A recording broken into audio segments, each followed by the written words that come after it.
Let's bring in Frank Isola from The Athletic, ESPN's Around the Horn, and he joins us on the program.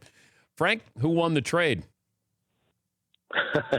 In the short term, Dan, I think it's the Lakers because they get Anthony Davis, but the trade was always about one player and one team. It was the Lakers, and it was LeBron James and Rich Paul hoping to get LeBron James, one more chance at a title because, how many, top years does LeBron have left? 2? You're hoping for maybe 3, but he did break down this year. What was it, 55 games that he played in? So Anthony Davis, a few years from now, could find himself in the same situation he was in New Orleans. The only difference is he'll have an ocean view of a team that's not that good. But also, I mentioned this last hour that we look at, LeBron as being timeless, and he's played. He'll have played 350 more games than Michael Jordan at the same age this next season at age 35. Eventually, LeBron's not going to be the best player on his own team, and I think you're right when you're saying you got a 2-year window here, maybe 3, if you can bring another title to that town. And you're 100% right. And a very good website is basketballreference.com because it has everyone's stats on there. And go look at LeBron's regular season games played, total minutes, and then go look at his playoff games. Pretty soon he's going to approach 3 full seasons of playoff games, 3 full NBA seasons of just playoff games. And Dan, if you go back to what happened this season with the Toronto Raptors, one of the most underrated parts of their year was that they decided, because they're trying to do everything they can to keep Kawhi Leonard, was they played him in 60 games. In those 22 games that he missed, they went 17-5. That allowed them to have home court advantage in the second round against Philadelphia. They won on that last second shot, and they had home court advantage in the NBA Finals. I think players like Kevin Durant, who played 78 games this season, wasn't available except for 12 minutes in the NBA Finals. You're never going to see these guys play 75 games. Same thing with LeBron James. Yeah. How are you going to look at LeBron James and say, we want you to play 75-plus games, then in the playoffs at his age? To me, Kawhi Leonard now because everything is a trend, and right now with the way Kawhi Leonard and the Raptors handle this, I think other teams, and I think the Lakers, certainly with LeBron James, are going to do the same thing. That's why for Anthony Davis, it's going to be interesting to see how they fill out the rest of that roster, because I think there might be 15 to 20 games next season when LeBron's not on the court with him. Yeah, this whole load management, I get it. Kawhi basically was saying, this is what I'm going to give you because I want to give you more when the playoffs start. LeBron was doing load management this year. I don't know at what point a player can say, hey, I'm taking off because of load management. I don't know, you have to be a superstar to be able to say this, but I do think the commissioner is going to have a problem on his hands that, he might be looking at shortening the season instead of having this load management issue here. What do you think about that? I agree with you because he has stretched out the season, fewer back-to-backs, no more 4 games in 5 nights. And, I think Adam Silver does a lot of good things. I think this idea of having some goofy in-season tournament like they have in England with the FA Cup, come on. The FA Cup works because a team like Wimbledon, who's in the 3rd division, gets to play Manchester United. It's a big thing. Is the NBA team going to go play the Erie Bayhawks?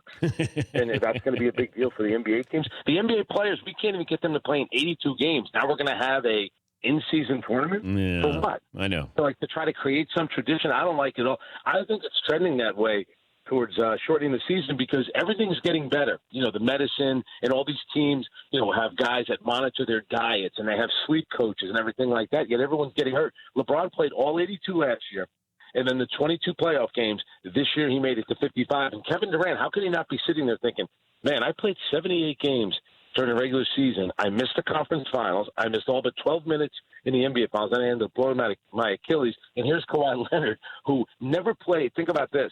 He never played more than 8 games in a row at any point during the season with the Toronto Raptors. They had 13 sets of back-to-backs.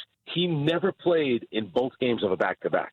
So their plan, you can hate it, and fans have every right to hate it. When Dan Patrick goes to see the Rolling Stones play, and if Mick Jagger's not the lead singer, he's going to be ticked off. So it's the same thing when you go see the Toronto Raptors play. But today they're having a parade, so guess what? It worked. If you could put somebody on the Lakers now, aside from, in addition to Anthony Davis, who would be the one player that they have to have? I think they need someone that can knock down an outside shot. You want to make that Kemba Walker. You want to make it, maybe a notch below that, somebody like J.J. Redick. I think that's going to be the most important thing.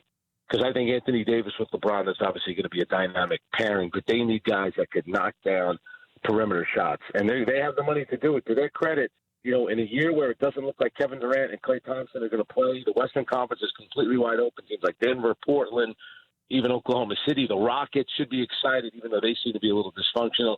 The Lakers have a chance to go for it here, but they need to get some outside shooting. So it's not a guy. If it's not going to be a guy like Kemba Walker, maybe a notch, 2 notches down, somebody like J.J. Redick, a guy that could open things up for LeBron James and for Anthony Davis. I'm talking to Frank Isola of The Athletic, ESPN's Around the Horn. Well, we have Daryl Morey on the show tomorrow, and you brought up Houston. I think they're in a great situation now. I don't know if I would have said that, a month ago, but it feels like with the West a little bit in a state of flux right now. Houston is fully assembled. I mean, I don't like the Chris Paul contract here, but do they trade some of these assets, or would you just go into battle next year with the lineup that you have? I hate to keep saying this, but I agree with you. I don't understand why everyone went nuts over what's happened to them the last 2 years. They lost to the best team, and if Durant had been available for the finals, I think the Golden State Warriors would have won. I think where they lost that series was when Durant got hurt. There was a bit of a shock. There were 14 minutes left in that game, and that's when the Rockets had a chance to win that game. They could have taken a 3-2 lead, and then I really think they would have been in the driver's seat for Game 6. So the last 14 minutes of Game 5 and Game 6, the second half when Steph Curry went nuts, you're still losing to a great team. You're not getting, knocked out in the first round by a lower-seeded team. I think it's been a complete overreaction. I think they're right there on the cusp. Now, Toronto had been there, right there on the cusp a couple of times. They went out and got a guy like Kawhi Leonard. I don't think they can afford in any way to get a player like that. But I think everything has changed now with Durant and Klay Thompson. Why can't the Rockets, who have been, in theory, the second-best team in the Western Conference the last 2 years, why can't it be them next season? Harden is still a terrific player. And if Chris Paul could stay healthy, knock on wood, to me, that's always going to be the big issue with them. Can Chris Paul stay healthy? And if he can, I think it's funny. They seem to be their own worst enemy at this point, because without Durant and Klay Thompson, the Rockets are just as good of a bet as anybody else can to an NBA Finals. Have the Knicks been the biggest losers in the offseason? It certainly feels like that. I felt that way. I was up in Toronto for Game 5, and after the game, it felt like there were 3 teams that were really sad. Toronto for blowing the game in the final 3 minutes, the Warriors for losing their best player for probably a year, and then the Knicks because they were hoping to get Kevin Durant. Now, they could still go out and sign him, but how can you justify that if you're the Knicks? Because by the time Kevin Durant plays, he'd be 32, having missed a year, coming back from a torn Achilles, and you're an organization that's won 1 playoff series in the last 18 years, and you lived through the contracts of Antonio McDyess, Allen Houston, Amari Stoudemire, guys that you gave a lot of money to that were injured. You could say, all the information we got is great. We think he's going to return to be a great player. You got to be careful with that. It stinks for them because it did sound like there was a good chance that he would go there. But you know what? The Knicks have something they could fall back on. They do have the 4th overall pick. What's going to hurt them, Dan, is if they hadn't made the trade for Porzingis, you'd have Porzingis joining the team.